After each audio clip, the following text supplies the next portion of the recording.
سب کچھ دکھے یہ محبت ہوتی ہے، اور بس وہ دکھے یہ عشق ہوتا ہے۔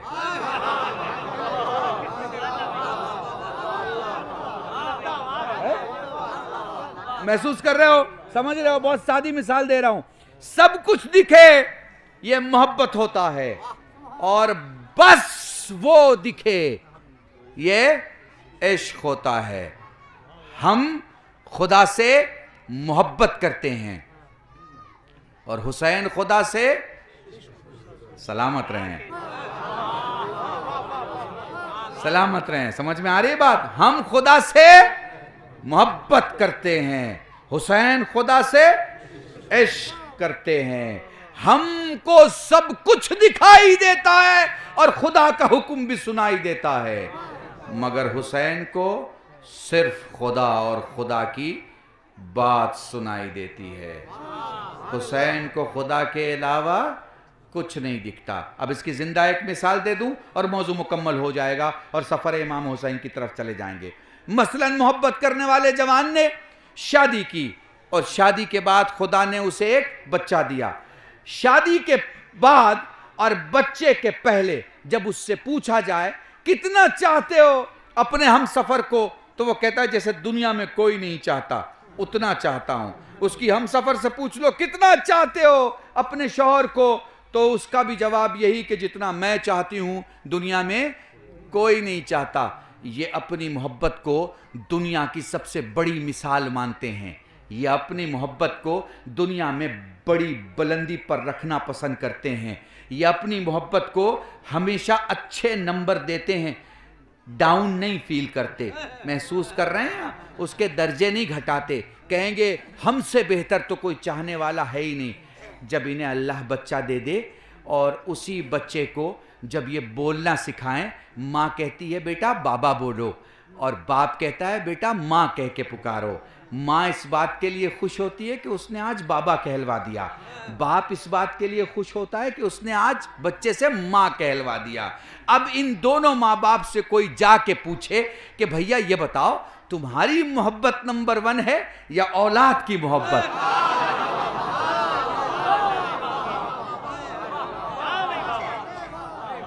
تو وہ کہیں گے مولانا یہ کیسی بات آپ نے کر دی، کہاں ہماری محبت، وہ کہاں اولاد کی محبت ہے؟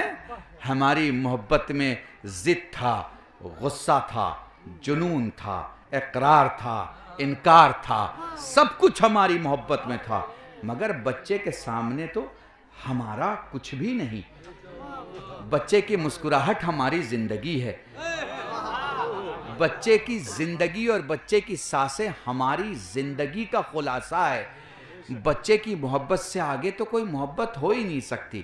اب ان سے کوئی کہے کہ اب اپنا بچہ کسی پہ قربان کر دیں گے، تو کہیں گے بھیا اپنی جان قربان کر دیں گے، بچے کی جان قربان نہیں کریں گے۔ تو محبت سے جب قربانی مانگی جاتی ہے تو وہ اپنی تو دے سکتا ہے، اپنے بچے کی نہیں دے سکتا، مگر جب عشق خدا ہو اور کرنے والا حسین ہو تو پھر اپنے علی اکبر کی قربانی میں پاؤں نہیں کانپتے۔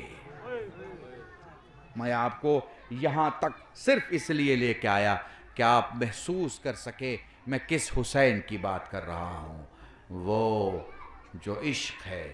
بمبئی کی مجلس میں میں نے ایک جملہ کہا اور کئی جگہ کہا، حسین وہ جو 9 کے نیزہ پہ گئے ہیں نا، اس کے پہلے حسین تیغ کے نیچے ہیں، تو جو تیغ کے نیچے ہیں وہ عقل ہی عقل ہے، اور وہ جو 9 کے نیزہ پہ ہے وہ عشق ہی عشق ہے۔ حسین حسین حسین، چاروں طرف حسین، عطاؤ مہر کے در کو حسین کہتے ہیں، وفا پرست بشر کو حسین کہتے ہیں، وہ جس کی گود میں اکبر سے لال پلتے ہیں، وہ جس کے گھر میں 72 چراغ جلتے ہیں۔ حسین یقین کا دیوتا، حسین کربلا کے راج سنہاسن پر راج کرنے والے مہاراج حسین، تیری بپتا کی کہانی سن کر ہندوؤں کی گنگا بھی شرم سے پانی پانی ہو گئی۔ حسین حسین تو بہت بڑا نام ہے، حسین کے علی اصغر کو بھی کائنات میں کہیں لا کر کھڑا کر دو۔ من چلا جب کوئی جھولے میں مچل جاتا ہے، ہار اور جیت کا عنوان بدل جاتا ہے، خود بخود ظلم کے منہ سے یہ نکل جاتا ہے، ایک جگنو بھی اندھیرے کو نگل جاتا ہے۔ ہچکیاں کہتی ہیں بیعت کے طلبگاروں سے، تبسم نے ہنسی چھین لی تلواروں سے، مارکا اگر حق و باطل کا کہیں ہوتا ہے، امتحان پیمبر کا وہیں ہوتا ہے، عمر کا فرق کوئی فرق نہیں ہوتا ہے، یہ بتاتے ہوئے میدان سے اصغر نکلے، سب سے چھوٹے تھے مگر سب کے برابر۔ بس میرے عزیزاں، میں مدینے سے کربلا نہیں بلکہ آپ کو کربلا سے مدینے لاؤں گا، چونکہ صبح سے جو مجلسیں آپ نے سنی وہ مدینے سے کربلا کی سنی۔ اب مجھ غریب سے بھی سن لو، سادات ہونا تو تمہارے درمیان روایتیں پڑھنے کی ضرورت نہیں ہے۔ سید سجاد سے مدینے میں کسی نے پوچھا تھا، مولا ایک بات بتا، تیرے بابا کے لیے سب سے سخت منزل کون سی تھی؟ امام فرماتے ہیں اپنی مائیں بہنیں بچیاں بیٹھی ہیں، ان سے ہاتھ جوڑ کر معذرت کے ساتھ، اگر کچھ بزرگ بیٹھے ہیں جنہیں دل کی بیماری ہے ان سے معذرت کے ساتھ، مولا یہ بتا تیرے بابا کے لیے سخت ترین منزل کون سی تھی؟ وہ یہ سوچ رہا تھا کہ علی ابن الحسین یعنی سید سجاد یہ کہیں گے کہ میرے بابا کے لیے عباس کے بازو اٹھانا بڑے سخت تھے، میرے بابا کے لیے اکبر کے سینے سے برچھی کا پھل نکالنا بہت سخت تھا، میرے بابا کے لیے قاسم کے لاشوں کے ٹکڑے اٹھانے بہت سخت تھے، لیکن سید سجاد نے کوئی جواب نہیں دیا، خاموشی سے اسے دیکھتے رہے۔ جزاکم اللہ، خدا تمہیں کوئی غم نہ دے سوائے غم سید الشہداء کے۔ سائل سوال کرتا، مولا یہ بتا تیرے بابا کے لیے سخت ترین منزل کون سی تھی؟ سجاد رو کے فرماتے ہیں میرے بابا کے لیے سخت ترین منزل تھی علی اصغر کو گود میں لے کے کھڑا رہنا۔ وہ کہتا ہے مولا وہ کیسے؟ میں سمجھتا تھا آپ فرمائیں گے عباس کے بازو اٹھانا، اکبر کے سینے سے برچھی کا پھل نکالنا، قاسم کے لاشوں کے ٹکڑوں کو اٹھانا۔ فرمانے لگے میرے بابا کے لیے سخت ترین منزل علی اصغر کو گود میں لے کے کھڑا ہونا اس لیے تھی کہ عباس کے بازو ضرور کٹے مگر حسین نے کٹتے نہیں دیکھا، اکبر کے سینے پہ برچھی ضرور لگی مگر حسین نے لگتے نہیں دیکھا، قاسم کے لاشوں کے ٹکڑے ضرور ہوئے مگر حسین نے ہوتے نہیں دیکھا، علی اصغر اکلوتا شہید ہے، تیر چلتے بھی دیکھا لگتے بھی دیکھا۔ جزاکم اللہ، جزاکم اللہ۔ سادات ہو، میری بات یاد رکھنا، لوگوں کو تمہارے رونے سے رونے کا سلیقہ آتا ہے، تم نے لوگوں کو رونے کا سلیقہ سکھایا ہے، رونے کا سلیقہ کیسا ہونا چاہیے؟ میں 22 سال سے یہ جملہ پڑھتا ہوں، دیکھو جب میت اٹھائی جاتی ہے تو 3 قسم کے رونے والے ہوتے ہیں، ایک ادب سے روتا ہے، یہ گلی والا ہوتا ہے، ایک شرافت سے روتا ہے، یہ پڑوس والا ہوتا ہے، ایک سینے پہ ہاتھ مار کے روتا ہے، یہ گھر والا ہوتا ہے۔ اس لیے جب بھی رویا کرو حسین پر گلی والوں کی طرح نہ رویا کرو، حسین پہ پڑوس والوں کی طرح نہ رویا کرو، ایسے رویا کرو جیسے ایک بے چین ماں اپنے جوان لال کو رو رہی ہو۔ جزاکم اللہ۔ یہ نہ دیکھا کرو تمہیں کون دیکھ رہا ہے، بآواز بلند رویا کرو اس یقین کے ساتھ کہ مجلس میں تمہارے مولا امام زین العابدین موجود ہیں، تمہیں روتا دیکھ کر کہیں چاہنے والے کاش تو کربلا میں موجود ہوتا۔ جزاکم اللہ، خدا تمہیں کوئی غم نہ دے سجاد رو رہے تھے. چاہنے والا کہتا ہے مولا کچھ اور بتا. فرمانے لگے سن دنیا کا، سن کربلا کا ہر شہید، کربلا کا ہر شہید جب آخری ہچکی لے رہا تھا میرا بابا گردن موڑ رہا تھا. اس لیے کہ جب کوئی آخری ہچکی لے شریعت کا اصول ہے اسے 2 گھونٹ پانی ضرور دینا چاہیے. میرے بابا کے پاس پانی نہ تھا جو کسی کو 1 گھونٹ یا 2 گھونٹ پیش کرتے. جب میرے بھائی علی اصغر نے آخری ہچکی لینا چاہی میرے بابا نے گردن موڑنا چاہا. میرے بھائیہ نے ہاتھوں کو اٹھا کے کہا بابا گردن نہ موڑ، بابا میرا سلام لے لے. بابا اماں سے کہنا میں نے ہنس کے تیر کھایا. جزاکم اللہ، جزاکم اللہ. خدا تمہیں کوئی غم نہ دے سوائے غم سید الشہداء کے. میں نے جناب علی اصغر کے مصائب اس لیے پڑھے تاکہ تمہیں علی اصغر کے مصائب سے صغرا تک لا سکوں. یاد کرو اس وقت کو، یاد کرو اس وقت کو جب حسین کی بیٹی حسین سے کہہ رہی ہے بابا، بابا بڑا عجیب جملہ ہے سیدوں میں پڑھ رہا ہوں، بابا بیٹی بنا کے نہیں لے جا سکتا، نہ لے جا بابا کنیز بنا کے لے جا.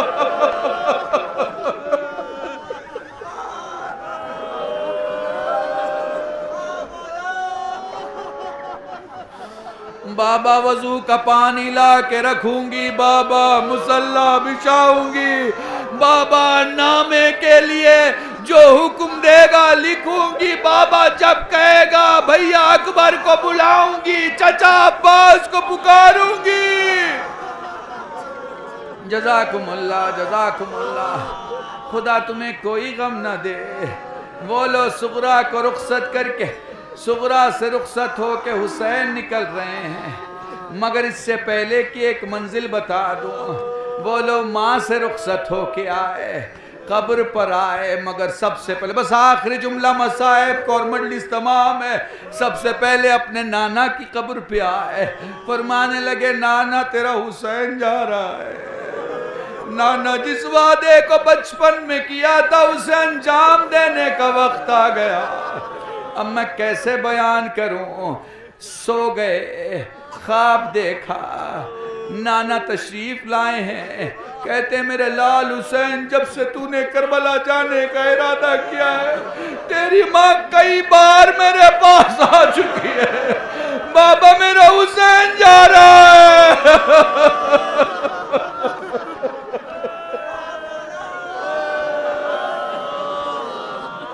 جزاکم اللہ. بآخری جملے مصائب کے سن لو اور مجلس تمام ہے.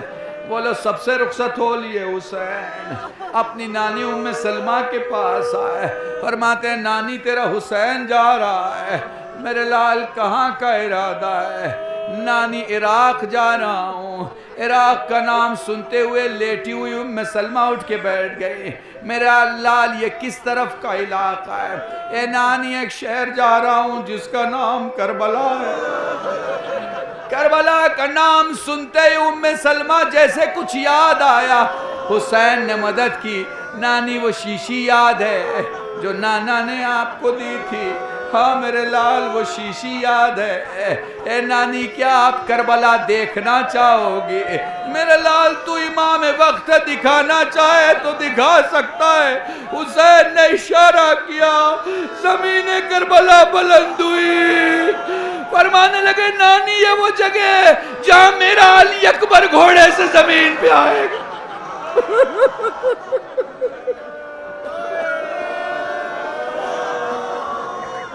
جزاکم اللہ. 2 منٹ مجلس تمام ہے، ایک روایت پیش کرنا ہے بس. فرمانے لگے نانی یہ وہ مقام ہے جہاں میرا علی اکبر گھوڑے سے زمین پہ آئے گا. نانی یہ وہ مقام ہے جہاں میں اپنے عباس کے بازو اٹھاؤں گا. ایک مقام پہ فرماتے نانی یہ جگہ دیکھیں، نانی یہ وہ مقام ہے جہاں تیرا حسین غریب ہو جائے گا. ام سلمہ فرماتی ہیں لال یہاں ایسا کیا ہوگا؟ نانی یہ وہ مقام ہے جہاں میرے داہنے بھی قاسم ہوگا، میرے بائیں بھی قاسم ہوگا، میرے آگے بھی قاسم ہوگا، میرے پیچھے بھی قاسم۔ نانی میرا زندہ قاسم ٹکڑوں میں بٹ چکا ہوگا۔ حسین امامہ اتار کے آسمان دیکھ کے کہیں گے واہ غربتا، میرے اللہ میں غریب ہو گیا۔ اے مدینے سے جانے والے ہم سب کا سلام لے لے۔ اے ماں تمہارے بچے کربلا سو جائیں گے، ہمارے جوان قیامت تک ان جوانوں کا ماتم کریں گے۔ لعنت اللہ۔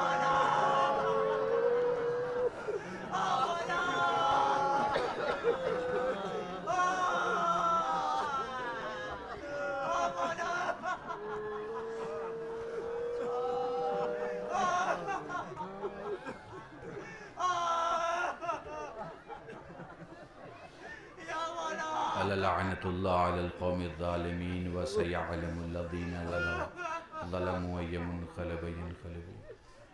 انا للہ و انا الیہ راجعون۔ اللہم ارزقنا ایمانا صادقا ولسانا ذاکرا وعلما نافعا ولدا صالحا وعملا متقبلا وتوبة نصوحا وصلی اللہ علی محمد وآلہ الطیبین الطاہرین بفضلک ورحمتک یا ارحم الراحمین۔